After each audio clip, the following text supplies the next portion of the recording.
না, ওই শপিং মলে আপনি থাকতে পারবেন না। আপনার মন বলবে যে এখান থেকে চল, বাসায় চল।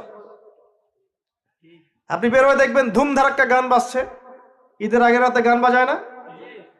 আর এখন এই এই এই মানে পচা সংস্কৃতি যে কত বিরক্ত করছে দিন দিন, যেখানে যাবেন সেখানেই ধুম ধারাক্কা গান।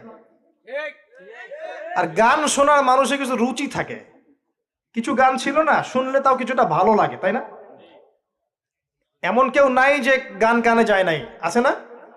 এমন কোনো মানুষ নাই যে গান আসলে কখনো কানে যায় নাই। কানে যাবেই সবারই, কারণ সবাই তো ওপেনলি শোনে। কিছু কিছু গানের অ্যাটলিস্ট কিছু মান আছে, মানে শুনলে মনে হয় যাচ্ছে ঠিক আছে গান হচ্ছে, যদিও ওটা হারাম। এখন যেগুলো প্লে হয় দেখবেন, এমন কিছু মিউজিক, এমন কিছু ধুমধারাক্কা, গানের কোনো জাতি না, মানে শয়তান যে নাচছে ওর পাশে কোনো কোনো কোনো কি বলবো আসলে, কোনো সন্দেহ নাই ওর পাশে শয়তান নাচছে। এমন এমন সাউন্ড, আর যদি যা বলেন ভাই সাউন্ডটা একটু কমায় দেন, পাশে আলেম আছে বা মসজিদ আছে বা নামাজ হচ্ছে, আরো জোরে দিবে সাউন্ড। এদেরকে সামাজিকভাবে প্রতিহত করা দরকার।